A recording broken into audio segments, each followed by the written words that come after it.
muli sa tbsp.com. Ngayon po, magluluto naman ako ng masarap na toge na merong giniling na baka. Ito po ang ating mga ingredients. Meron po ako rito beansprout or toge. Gagamit din tayo ng mamasita na atchuete powder. Meron ako rito giniling na baka, kamatis, carrots, bell peppers, laurel, bawang, sibuyas, patis, paminta. Gagamit din po tayo ng mantika at konting asin. Tara na po magluto. Okay po, sa akin lutuan, mainit na po yung mantika. Ang first step natin, ang laurel. Kailangan po lumabas yung lasa ng ating bay leaves o laurel sa mantika. Sunugin ko lang siya ng konti. Tapos po, lalagyan na natin yung ating onion.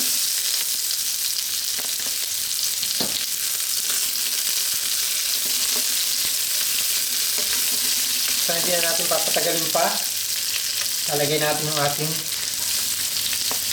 bawang.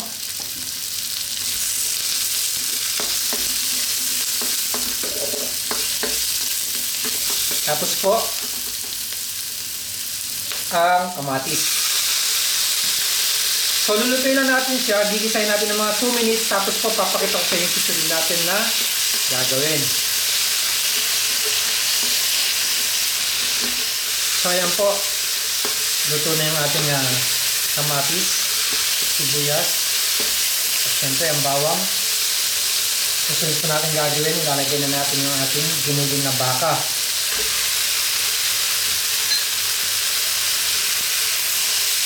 So, lulutuin ko lang yung ating giniling ng mga 5 minutes. Hintayin lang natin siya light brown. Tapos mag-a-add na tayo ng atchuete.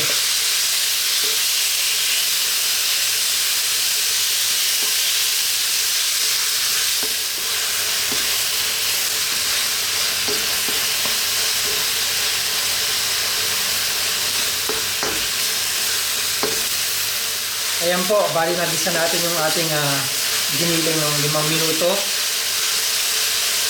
Next step po natin na gagawin. Lalagyan na natin yung ating atchuete. Atchuete powder po ito. Diluted ko lang sa tubig.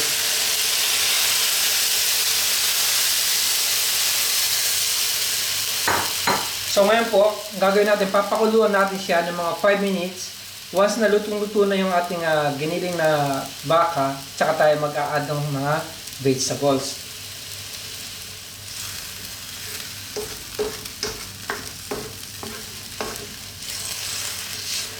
Okay po, punta na tayo sa last stage ng ating pagluluto ng ginisang toge na may giniling na baka.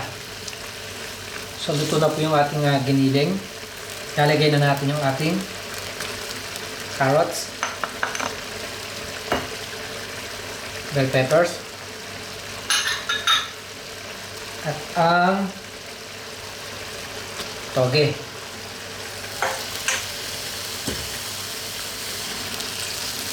So, haluin natin.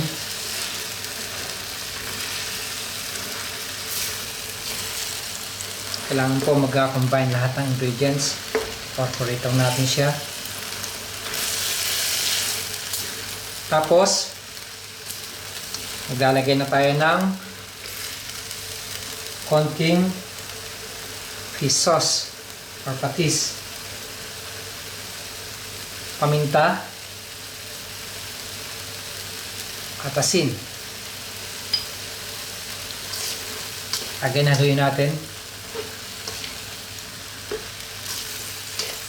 So, lulutuin ko lang siya ng mga 5 minutes, tapos pwede na po siyang serve.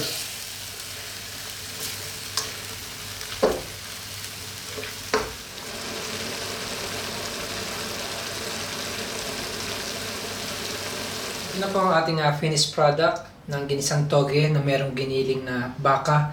Muli, maraming pong salamat sa panonood ng howtotbsp.com. Mabuhay!